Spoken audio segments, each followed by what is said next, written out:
Hey there and happy gardening. This video is on just throwing down some seed, clover seed, to fill in some bare patches on my clover patch on my lawn.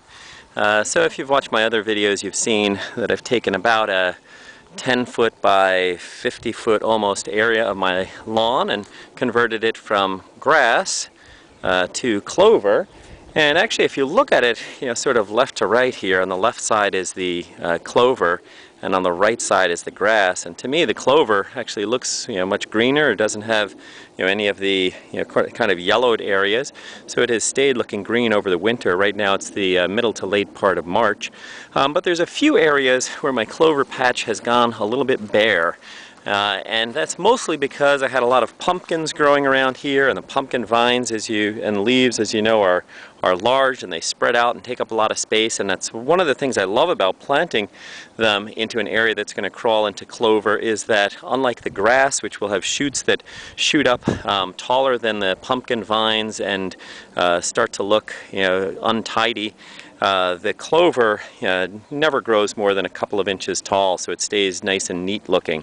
But anyway, so there's these pale or bare areas from where the pumpkins kind of crowded out the clover. And basically this is just an opportunity now, to throw down some seed any place where, where there's a bare area. I just use a little tool here to kind of, scratch the surface a bit, just to expose a bit of fresh soil for the seed to come in contact with.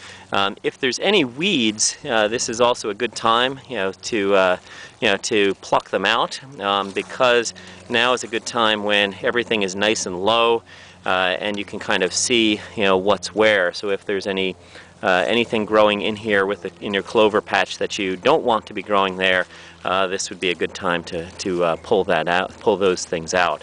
But anyway, this is actually, here's a patch of grass, so I can pull that out, and I'm going to plant that. I'll pop that grass down someplace else, and here's some little clover there that's growing. So anyway, I grabbed just a handful of seed here,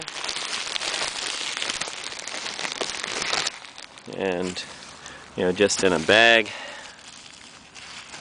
Clover seed is really, really tiny stuff, so doesn't need anything special. Just sprinkle the seed along. You can see those seeds are tiny, and I'll just throw a few in here. It's real easy work. It'll take me probably less than 5 minutes to maybe 3 minutes. There's my bag, to throw a few seeds in here. That will help to keep this a nice thick plush area of clover, so it'll be looking good for the spring, when those seeds will germinate when things warm up a bit. And also it gives the clover seed a head start, so that when the trees start pollinating and pollen starts coming down and falling into this area, and seeds from who knows what start blowing around, that my clover will sort of have first dibs on being here first and establishing themselves into these bare areas. So a couple of minutes now. In the time it took me to make this video, 3-4 minutes, I'd be done with the job already. So I'm going to get to it now, and happy gardening.